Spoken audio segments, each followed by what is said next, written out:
Hi guys, good morning. आपके channel में आपका स्वागत है। कल हमने पदार्थ की विभिन्न विधियों के बारे में पढ़ा था। आज हम पदार्थ की अवस्थाओं के बारे में पढ़ेंगे, यानी अवस्था परिवर्तन के बारे में पढ़ेंगे। तो पदार्थ की अवस्था परिवर्तन में पहला है द्रवणांक। क्या है द्रवणांक, आइए देखते हैं। गर्म करने पर जब ठोस पदार्थ द्रव अवस्था में परिवर्तित होते हैं तो उनमें से अधिकांश में यह परिवर्तन एक विशेष दाब पर तथा एक नियत ताप पर होता है। यह नियत ताप वस्तु का द्रवणांक कहलाता है। तो गर्म करने पर ठोस पदार्थ की अवस्था में, यानी जब ठोस द्रव में परिवर्तित होता है तो उनमें से कुछ पदार्थों का परिवर्तन एक विशेष दाब पर और नियत ताप पर होता है। तो यह नियत ताप वस्तु का क्या कहलाता है? द्रवणांक कहलाता है। जब तक पदार्थ गलता रहता है तब तक ताप स्थिर रहता है। यदि विशेष दाब नियत रहे, यदि दाब नियत रहता है तो अगला है हिमांक।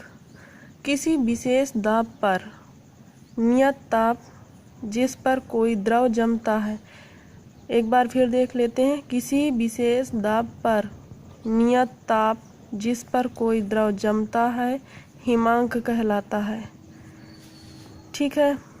सामान्यतया पदार्थ का द्रवणांक एवं हिमांक का मान बराबर होता है। वैसे पदार्थ का द्रवणांक और हिमांक बराबर होता है, किंतु इनमें अगर कोई अशुद्धियों की अनुपस्थिति हुई तो पदार्थ का द्रवणांक और हिमांक दोनों कम हो जाता है।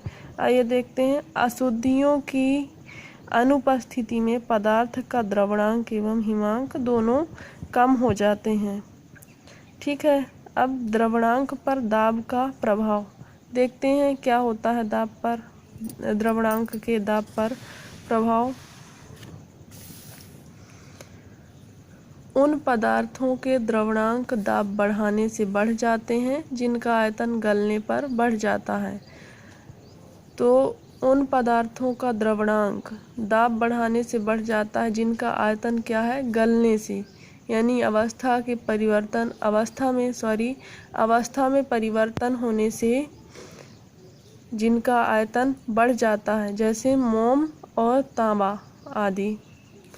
उन पदार्थों के द्रवणांक दाब बढ़ाने से घट जाता है जिनका आयतन गलने पर घट जाता है, जैसे बर्फ और ढलवा लोहा। बर्फ और ढलवा लोहा जो है तो इनका द्रवणांक दाब बढ़ाने से घट जाता है। अब गलने तथा जमने पर आयतन में परिवर्तन। ठीक। क्रिस्टलीय पदार्थों में से अधिकांश पदार्थ गलने पर आयतन में बढ़ने लगते हैं। तो क्या है? आयतन में बढ़ने लगते हैं, यानी क्रिस्टलीय पदार्थों का आयतन बढ़ने लगता है। ऐसी दशा में ठोस अपने ही गले हुए द्रव में डूब जाता है। दूसरा है ढला हुआ लोहा, बर्फ, एंटीमनी, बिस्मथ, पीतल आदि गलने पर आयतन में सिकुड़ते हैं। अतः इस प्रकार के ठोस अपने ही गले द्रव में प्लवन करते हैं। इसी विशेष गुण के कारण बर्फ का टुकड़ा गले हुए पानी में प्लवन करता है। सांचे में केवल वे पदार्थ डाले जा सकते हैं जो ठोस बनने पर आयतन में बढ़ते हैं, क्योंकि तभी वे सांचे के आकार को पूर्णतया प्राप्त कर सकते हैं। ठीक। मैंने इसको इसलिए नोट कर रखा है पहले से, ताकि आपका टाइम बर्बाद ना हो। अगला देखते हैं, आप नोट कर लीजिएगा, इम्पॉर्टेंट है। मुद्रण धातु ऐसे पदार्थ के बने होते हैं जो जमने पर आयतन में बढ़ते हैं। मैंने इसे नोट नहीं किया है, आप मेरी वॉइस के अकॉर्डिंग इसे नोट कर सकते हैं। चांदी या सोने की मुद्राएं ढाली नहीं जा सकती, केवल मुहर लगाकर बनाई जा सकती हैं। ठीक है। तो चांदी और सोने की जो मुद्राएं होती हैं उनको ढाला नहीं जा सकता है, यानी उनकी अवस्था में परिवर्तन नहीं किया जा सकता है, केवल उन्हें उन पर मोहर लगा के बनाई जाती हैं। मिश्र धातुओं का द्रवणांक उन्हें बनाने वाले पदार्थ के गलनांक से कम हो जाता है, क्योंकि अशुद्धियाँ डाल देने पर पदार्थ का गलनांक घट जाता है। देखिए, मैंने आपको पहले बताया था, यदि पदार्थ में अशुद्धियाँ हैं तो द्रवणांक और हिमांक दोनों कम हो जाते हैं।